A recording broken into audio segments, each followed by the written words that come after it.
ព្រឹងមិញវិញជុំវិញក្បែរអាកាសចរ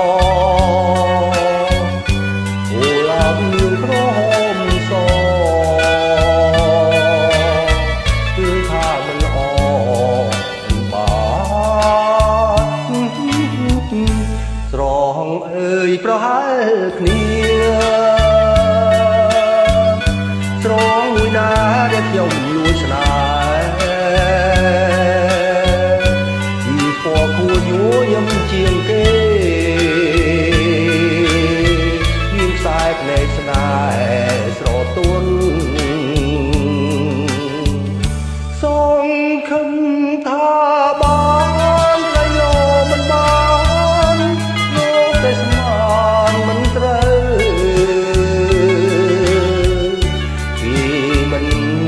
ដឹងខ្លួនលងអីលើខ្ញុំត្រូវខូចចិត្តម្នាក់ឯងបើភ្នែកខ្វាំងមិនឃើញស្រីនោះគ្មានអ្វីខូចចិត្តសងនេះភ្នែកភ្លឺឃើញខូចចិត្តអង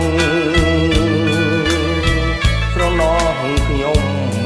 ខ្លាំងទេ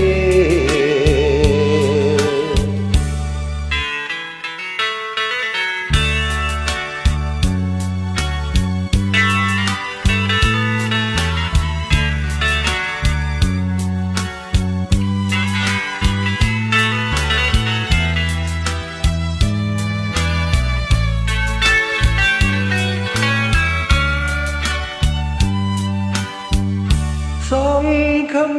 ថាបានក្រៃលោមិនបានរកតែស្មានមិនត្រូវគេមិនដឹងខ្លួនលងអីលើខ្ញុំត្រូវខូចចិត្តម្នាក់ឯងបើភ្នែកខ្វាំងមិនឃើញស្រីនោះគ្មានអ្វីខូចចិត្តសង